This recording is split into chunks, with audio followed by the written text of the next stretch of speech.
गुजरात के वडोदरा में सड़कों पर हो रहे गड्ढों को लेकर कांग्रेस का विरोध प्रदर्शन जारी है। वडोदरा में मानसून की शुरुआत के साथ ही सड़कें गड्ढों में तब्दील हो चुकी हैं। ताजा घटना में सरदार एस्टेट के पास एक रिक्शा पलटने से चालक की मौत हो गई। इस घटना के विरोध में शहर कांग्रेस ने खाड़ोदरा दर्शन यात्रा निकालकर कॉरपोरेशन की कार्यप्रणाली पर सवाल उठाए। साथ ही गड्ढे की वजह से जान गंवाने वाले रिक्शा चालक को श्रद्धांजलि भी दी गई। મારા ભાઈનું નામ વસાવા અનિલભાઈ હતા। એ સવારે ઘરે જતા હતા, એ ટાઈમે ખાડો આવી ગયો અને રિક્ષા પલટી ખાઈ ગઈ, એમાં એમનું મોત થયું છે। આ જાયગરીક બનેલું છે। આ એમને પૂરી એ ખાડો પૂરી ગયો સરદાર સ્ટેટ 4 રસ્તાના પાસે। અમારી માંગ છે કે ભાઈને ન્યાય મળવો જોઈએ। 2 વર્ષનો છોકરો છે અને 9 વર્ષની છોકરી, એ ઘરમાં કમાવાળો એક જ જણ હતો। જ્યાં થયેલું મારા ભાઈનું પલટી રિક્ષા ખાઈ ગયેલી ત્યાં જ ઘરે અમે વિરોધ કરી રહ્યા છીએ। તારીખ 25મી વહેલી સવારે આ સરદાર એસ્ટેટ પાસે કોર્પોરેશનની કામગીરી દરમિયાન ખોદેલા મસ્ત મોટા કૂવાના કારણે એક રિક્ષા ચાલકનું મોત નીપજ્યું। આ યુવાન રિક્ષા ચાલકના મોત નીપજવાથી એના 2 બાળકો અને એની પત્ની, એના પરિવારજનો કલ્પાંત કરતા રહી ગયા। પણ કોર્પોરેશનની આ જવાબદારી બને છે। કોર્પોરેશનની કામગીરી દરમિયાન એ ખાડો ખોદેલો, એની બેરિકેડ કશું હતું નહીં અને એમાં આ ભાઈ ખાબડે મરી ગયા છે। તો કોર્પોરેશને એ ત્યાં એના પરિવારને સાંત્વના આપવા જવું જોઈએ, આર્થિક સહાય આપવી જોઈએ। યુવાન દીકરી છે, માછી પરિવારની છે, તો એને રહેમ રાહે નોકરી પણ આપવી જોઈએ, જેથી કરીને એના નાના બાળકોનું ભરણ પોષણ કરી શકે। એટલે અમે આજે અહીંયા એટલા માટે જ ઊભા છે કે મરનાર યુવાનને શ્રદ્ધાંજલિ આપીએ। મરનાર યુવાન જે જગ્યા પર મરી ગયા હતા એ જગ્યા પર અમે અહીંયા ઊભા રહીને કોર્પોરેશનને કહેવા માંગીએ છીએ કે માનવતા વિહોણું આ તમારું શાસન, આ કલંકિત બોર્ડ છે અને આ કલંકિત બોર્ડમાં 12 બાળકો અને 2 શિક્ષિકાઓ હરણી બોટકાંડમાં મરી ગયા। એક ભાઈ જે પાણીની પોકાર સાથે કોર્પોરેશનના પ્રાંગણમાં મરી ગયા। ગયા વર્ષે પૂરમાં 11 વ્યક્તિઓએ જીવ ગુમાવ્યા। આ અત્યારે આ રિક્ષા ચાલકે જીવ ગુમાવ્યો, એ પહેલાં એક ભાઈએ જીવ ગુમાવ્યો। તો આટલા બધા જીવ આ કલંકિત બોર્ડમાં નિર્દોષ નાગરિકોના જ્યારે લીધા હોય ત્યારે આ કલંકિત બોર્ડ પ્રત્યે અમે ખરેખર એવી ભગવાનને પ્રાર્થના કરીએ છીએ કે લોકોનું રક્ષણ આવે તમે કરજો, કારણ કે આ લોકોને રક્ષણ કરવાની તો કોઈ દાનત છે નહીં। એમણે ભ્રષ્ટ ભાજપના શાસકોના પાપે કોઈ 38 વર્ષના યુવાન રિક્ષા ચાલક કે જે એમના ઘરનો એકનો એક કમાઉ દીકરો હતો અશોકભાઈ, અને એને પોતાનો જીવ ગુમાવવો પડ્યો। આ બહુ દુઃખદ ઘટના છે। સત્તામાં બેઠેલા લોકોને શરમ આવી જોઈએ કે એમના ભ્રષ્ટાચારના કારણે લોકો સામાન્ય નગરજનોનો જીવ જાય છે। અને આ જે બનાવ બન્યો છે, રિક્ષા ચાલક જે ખાડામાં સવારના 4 વાગ્યાનો ટાઈમ હતો ને જે ખાડામાં રિક્ષા ગઈને ભાઈ એ જીવ ગુમાવ્યો, એ ખાડો આ માનવ સર્જિત ખાડો હતો। આ કોઈ કુદરતી મૃત્યુ નથી, પણ આ માનવ સર્જિત મૃત્યુ છે। અને આના માટે જવાબદાર આ રોડ બનાવનારો કોન્ટ્રાક્ટર અને આ કોર્પોરેશનના આ વિસ્તારના જે પણ એન્જિનિયરિંગ વિભાગના ભાઈ છે એ લોકો આના માટે અધિકારી જવાબદાર છે। કોંગ્રેસ પાર્ટીની માંગણી છે કે કોન્ટ્રાક્ટર અને જે અધિકારી છે એને જેલના સળિયા પાછળ મોકલો। બિન જામીન પત્ર ગુનો દાખલ થવો જોઈએ। જે તે સમયે જ્યારે બનાવ બન્યો, વડોદરા શહેરના પોલીસ કમિશનર સાહેબને મેં જાતે ફોન કર્યો હતો। આ વિસ્તારના પીઆઈ સાહેબ જોડે વાત થઈ હતી, પણ વાત એવી છે કે પરિવારજનોને તો ફરિયાદ કરવી છે, એમના ભાઈ, એમના ધર્મપત્ની બધાને ફરિયાદ કરવી છે, પણ ફરિયાદ લેનારા કોઈ નથી। એટલે તો વિચાર કરો કે શું આ લોકશાહી છે, ડેમોક્રેસી છે કે આ લોકોને ન્યાય નથી મળી રહ્યો। જે યુવાને જીવ ગુમાવ્યો છે એમાં મ્યુનિસિપલ કમિશનરે આમાં ફરિયાદ દાખલ કરવાની હોય કે ભાઈ જે પણ કોન્ટ્રાક્ટર અધિકારી છે, પરંતુ કોઈ ફરિયાદ દાખલ થઈ નથી। સૌથી મોટી દુઃખની ને શરમની વાત, આ ભ્રષ્ટ ભાજપના શાસકો સત્તાના નશામાં એટલું અભિમાન આવી ગયું છે કે માનવતા ભૂલી ગયા છે। આ પૂર્વ વિસ્તાર છે, અહીંયા બાજુમાં આગળ વોર્ડ નંબર 4 મેયરનો વોર્ડ છે, આ બાજુ વોર્ડ નંબર 6 છે સ્ટેન્ડિંગના ચેરમેનનો। કોઈ પણ આ વોર્ડના કોર્પોરેટર હોય કે મેયર કે ચેરમેન કે ભાજપનો કોઈ नेता આ પરિવારને સાંત્વના આપવા નથી ગયો। गुजरात के वडोदरा में विश्वामित्री शुद्धिकरण के नाम पर किए गए काम पर सवाल उठ रहे हैं। बड़ोदरा शहर में बाढ़ को रोकने के लिए विश्वामित्री नदी के शुद्धिकरण का काम करोड़ों की लागत से किया गया है, लेकिन बारिश के साथ ही मिट्टी धुलकर फिर से नदी में समा रही है। वहीं मिट्टी को बहने से रोकने के लिए लगाया गया ग्रास भी बिल्कुल सूख गया है, जिस पर टीम वडोदरा के सामाजिक कार्यकर्ता स्वेजल व्यास ने सवाल उठाए हैं। વડોદરા શહેરમાં જે રીતે વિશ્વામિત્રીનો પ્રોજેક્ટ છે, તમે જોઈ શકો છો કે રીતની સફાઈ કામગીરી છે, કઈ રીતની આ કારીગરી કાગળ પર ફક્ત સુંદર બનાવવાની છે. ગ્રાઉન્ડ લેવલ પર જોવા જઈએ તો આ જે પ્રોજેક્ટ આપવામાં આવે છે, ગ્રાસનો જે માટી ધોવાણ ના થાય એ માટી 2.5 કિલોમીટરની અંદર 5 કરોડ રૂપિયા તો વાપરી નાખે છે, તો 24 કિલોમીટર છે. તો આ કરોડો રૂપિયા પબ્લિકના ખિસ્સાના જાય છે ને આ જે રીતનું ધોવાણ જાય છે, એક પણ ઘાસ ઉગ્યું નથી. ઘાસ બધા સુકાઈને ધોવાણ થઈ ગયા છે. કુદરતી ઘાસ છે આના કરતાં સારી રીતે ઉગી રહ્યું. તો આ પબ્લિકના પૈસાનો વેડફાટ થાય છે. આ વડોદરા શહેરની ટીમ વડોદરા આ હવે સહન નહીં કરે. આના માટે સૌ કોઈ લોકોએ વડોદરા શહેરના નાગરિકોએ પણ જાગૃત થવું પડશે, અવાજ ઉઠાવવો પડશે. આ કરોડો રૂપિયા અમારા નથી, આપણા છે, વડોદરા શહેરની જનતાના છે. તો જનતાએ આવું ખોટું કામ થતું હોય તો સવાલ પૂછવો જોઈએ કે આ કઈ રીતનું ખોટું કાર્ય થઈ રહ્યું છે. અને આવા કાર્ય કરતા હોય તો ભારતીય જનતા પાર્ટી જે સત્તા પર બેઠા છે, જે કોઈ કોર્પોરેટરો છે, જે વિરોધ પક્ષ છે, એમને આપણે પૂછીશું કે ભાઈ આ આવી રીતે કાર્ય થાય છે તો તમારા માધ્યમથી કેમ તમે અવાજ નથી ઉઠાવતા કે પબ્લિકના પૈસા આ રીતે વેડફાટ ચૂંટીને અમે તમને મોકલ્યા છે, હવે તમે લોકો જ નહીં બોલો તો અમારે બોલીને મતલબ નહીં ને. તો લોકોને માંગ છે કે તમે જાગૃત થાઓ, આના માટે અવાજ ઉઠાવો અને જે ખોટું કાર્ય થઈ રહ્યું છે એના પર અમે હાઈકોર્ટમાં જઈશું, સુપ્રીમ કોર્ટમાં પણ જઈશું, જરૂર પડી તો કાયદાકીય રીતે લડત કરીને આ ભ્રષ્ટાચાર તો નહીં થવા દઈએ. કારણ કે હજુ તો પહેલો પેજ છે, હજુ તો બીજા જગ્યા બાકી છે, હજુ તો 2.5 કિલોમીટર થયું છે, હજુ તો બીજી 24 કિલોમીટર બાકી છે. તો આ કરોડો રૂપિયા અમે વેડફાટ નહીં થવા દઈએ. गुजरात के वडोदरा में गुजरात एम्प्लॉयर्स ऑर्गेनाइजेशन ने शक्ति कार्यक्रम का आयोजन किया। गुजरात एम्प्लॉयर्स ऑर्गेनाइजेशन द्वारा वडोदरा स्थित द न्यू सयाजी होटल के महल हॉल में शक्ति igniting the power with in कार्यक्रम का आयोजन किया गया। कार्यक्रम में महिलाओं के शैक्षणिक, आर्थिक और सामाजिक सशक्तिकरण पर विस्तृत चर्चा की गई। शक्ति कार्यक्रम खास तौर पर महिलाओं को आत्मनिर्भर बनाने, उन्हें समाज में नेतृत्व का ध्यान दिलाने और उनके अधिकारों की स्वीकृति बढ़ाने के उद्देश्य से आयोजित किया जाता है। जियो पिछले 7 वर्षों से ये कार्यक्रम आयोजित करता आ रहा है और इस वर्ष ये इसका 5वां संस्करण था। आज मैं जियो के इस प्रोग्राम में स्पीकर हूँ। यहाँ पे बहुत सारे लोग सुबह से स्पीकर्स की बहुत ही इंस्पायरिंग टॉक्स को सुन रहे हैं। मुझे यहाँ बहुत अच्छा लगा क्योंकि आज मुझे अपने कारगिल युद्ध के एक्सपीरियंस को शेयर करने का मौका मिला और सभी जितनी भी यहाँ पे महिलाएं थीं उनको मैंने बताया कि जेंडर हमारे रास्ते में नहीं आता है अगर हम बहुत काबिल हैं। और मैंने जब मैं 1999 में लद्दाख में पोस्टेड थी तो कारगिल के युद्ध में हिस्सा लिया। मेरा नाम इतिहास की किताबों में उसके लिए शामिल हुआ और इसके कारण आज भी लोग मुझे वो सारी कहानियाँ सुनाने के लिए बताते हैं। मुझे बहुत अच्छा लगता है ये बताते हुए कि आज सेना में महिलाएं बहुत आगे बढ़ चुकी हैं। गुजरात एम्प्लॉयर्स ऑर्गेनाइजेशन एक 45 वर्ष जूनी संस्था है जे बरोडाना लीडिंग इंडस्ट्रियलिस्टे चालू करेली અને એનું મેઇન હેતુ છે કે એમ્પ્લોયર્સ અને એમ્પ્લોઈઝ બધા સાથે રહીને કામ કરે, એકબીજાની સાથે પ્રોબ્લેમ હોય તો ગવર્મેન્ટ સાથે રહીને સોલ્વ કરે અને આગળ વધે. એની માટે અમે લોકો આવા ઘણા ઇવેન્ટ કરી રહ્યા છે, જેવું કે HR conference, IR conference, awards છે, બીજા પ્રોગ્રામ્સ એમ્પ્લોઈઝ માટે ટ્રેનિંગ પ્રોગ્રામ્સ કરીએ છીએ, ગવર્મેન્ટ લાયસનિંગ કરીએ છીએ. અને આજનો પ્રોગ્રામ છે શક્તિ, જે વિમેન્સ એમ્પાવરમેન્ટ માટે છે, જેમાં લીડિંગ વિમેન જે સમાજ માટે કામ કરે છે, દેશ માટે કામ કરે છે, એમને બોલાવવામાં આવે છે.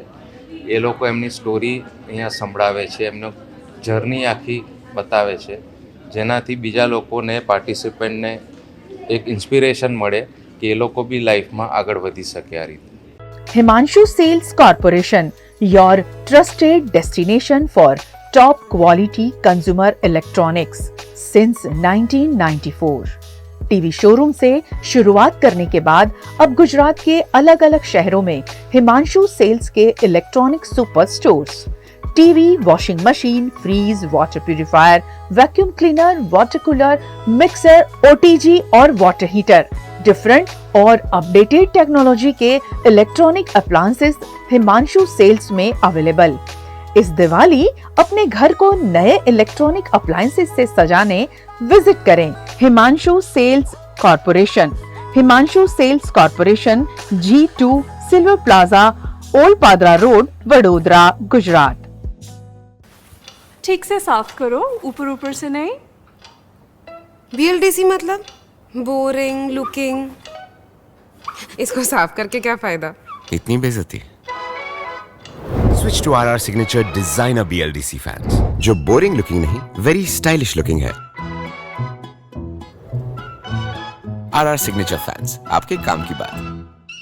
पानेरी एम्ब्रॉयडरी अब नए रंग रूप में।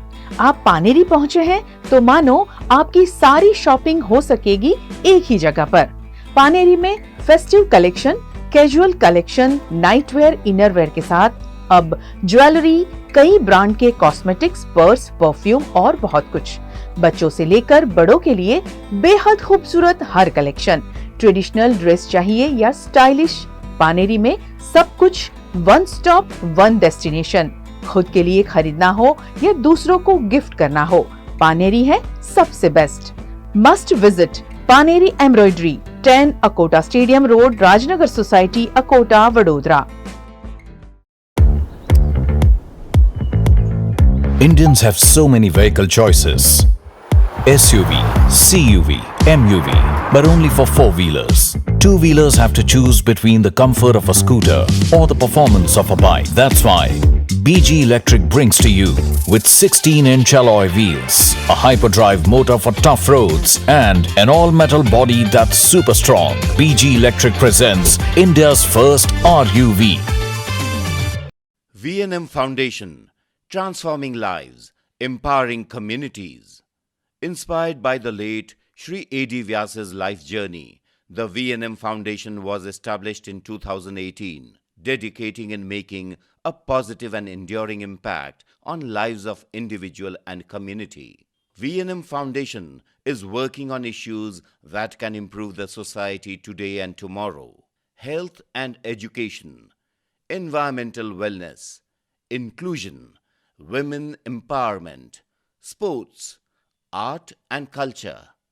Collaborate with us. Sponsor a project through an annual CSR fund. Support activities and events for community welfare. Elevate your brand through annual association with V&M Foundation. Volunteer your time and skill.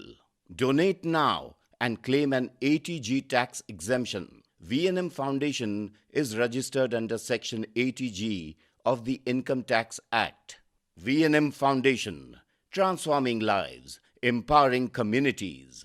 For more details, contact 918734872606 or 919879572606.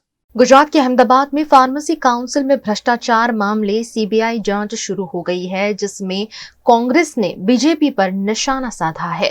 છેલ્લા 2 દિવસથી દેશની અંદર pharmacy કોલેજને માન્યતા આપવા માટે અને pharmacy એજ્યુકેશનનું નિયમન કરતી ફાર્મસી કાઉન્સિલ ઓફ ઇન્ડિયા ઉપર સીબીઆઈના દરોડા અને એના ચેરમેનના વિવિધ સ્થાનો, નિવાસ સ્થાન હોય કે એની ઓફિસનું સ્થાન હોય, ત્યાં દરોડાની જે વિગત સામે આવી, મોન્ટુ પટેલ નામના પીસીઆઈના ચેરમેન કે જેઓનો સીધો નાતો ભારતીય જનતા પાર્ટી સાથે પદાધિકારી તરીકે હતો, આ મોન્ટુભાઈ પટેલ સ્ટેટ કાઉન્સિલમાં પણ અહીંયા ગુજરાતમાં હતા અને ત્યાંથી પછી નેશનલ કાઉન્સિલમાં ગયા ચેરમેન તરીકે, પણ ભારતીય જનતા પાર્ટીના છેલ્લા 11 વર્ષના શાસનમાં કેન્દ્રની ભાજપ સરકારમાં વિવિધ કાઉન્સિલોના નામે લાંબા સમયથી લૂંટનો કારોબાર ચાલે છે। પછી નેશનલ મેડિકલ કમિશન હોય કે પછી ફાર્મસી કાઉન્સિલ ઓફ ઇન્ડિયાનો અત્યારનો ભ્રષ્ટાચારની વાત આવી હોય સામે મંજૂરીમાં,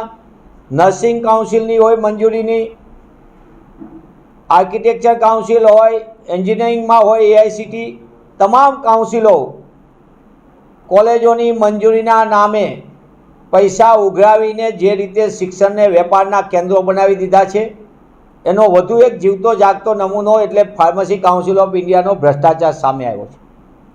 મંજૂરીની અંદરના ભાવો જુદા જુદા।